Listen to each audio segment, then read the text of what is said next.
A quiet afternoon at Wolfe Heights, a story of love, stillness, and sacred ground.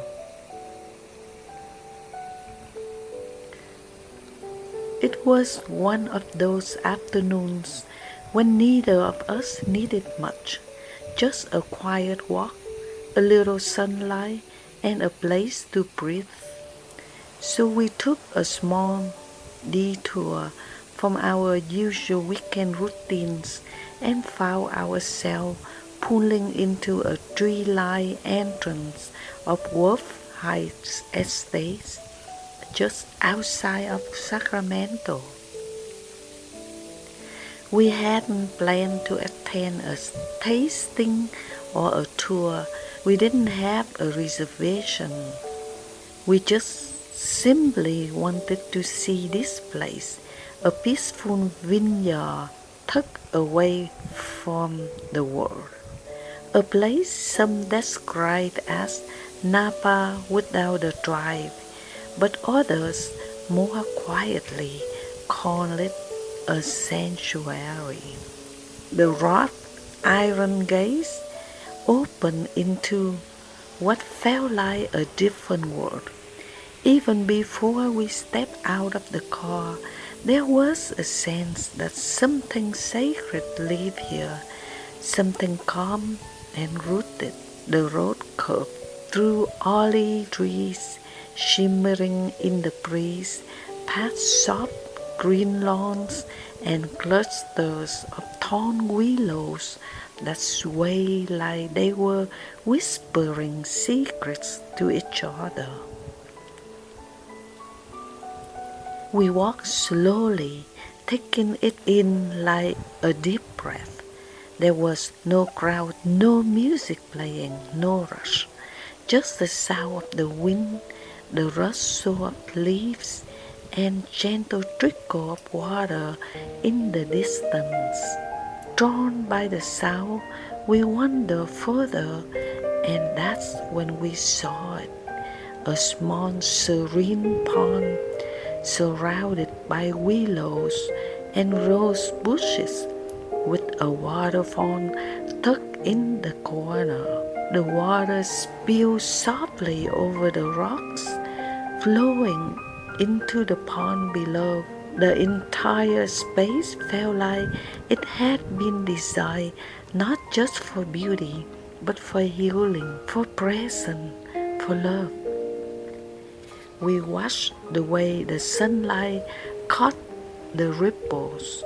In this serenity, neither of us said anything. The waterfall did the talking. The trees stood watch.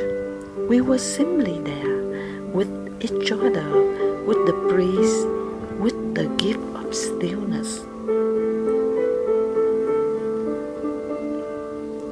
After a while, I turned to look at him, my husband, my companion, through years of joy and struggle, and I saw in his eyes what I felt in my heart: peace.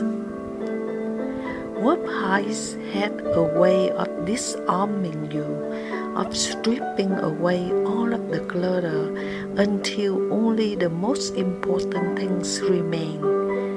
I began to think about the land beneath our feet. A place this quiet doesn't become this way by accident. As a matter of fact, a little of the story, how Wolfe Heights began not as a business venture, but as a labor of love. Back in 1999, Philip and Katie Martin bought this 82-acre property to build their family home. It wasn't meant to be an estate or a vineyard, just a home where gardens could grow and children could run free. Over time, their love for the land deepened, and they began planting grapevines and olive trees, not for profit at first, but for the joy of creation. By 2015, Wolfe Heights had evolved into what it is today, a stunning estate with vineyards, an olive grove, a koi pond, and spaces designed for weddings, gatherings, and moments like the one we were living in. The estate began welcoming couples who wanted to begin their lives together in a place rooted in nature and peace. The estate presses its own extra virgin olive oil, and yet, despite all of that, it still holds the energy of a family home. That's what you feel when you are here. We continue our walk, passing through the Unity Circle, a small gazebo surrounded by trees and light, where many couples have exchanged vows. Even without music or chairs or guests, the space carried a kind of quiet joy. It wasn't hard to imagine two people standing there, hands clasped, promising forever as the wind wrapped them in blessing. We paused by the vineyard where the vines stood in quiet rows, like guardians of time, some still bare from winter's sleep, others already waking with green. I think about how love, like vineyards, needs time, patience, and season of silence. Not every day needs to be loud. Sometimes the best kind of connection comes in the stillness. As we made our way back toward the entrance, the waterfall was still flowing, steady and true, like the heart that never forgets how to beat. And that's what Wolfe Heights gave us that day. Not wine, not a wedding, not a tour, just a chance to remember who we are when the world stops spinning.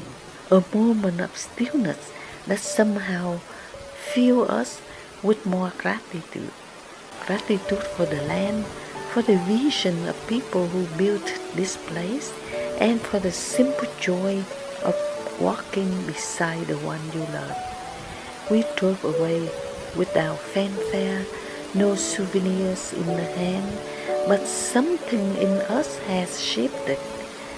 In that short visit, Wolfe Heights gave us a kind of gift, not something to hold, but something to carry, a deeper silence, a sweeter breath, and a gentle reminder that love doesn't always need a stage. Sometimes it only needs a waterfall, a willow tree, and a quiet afternoon to bloom again.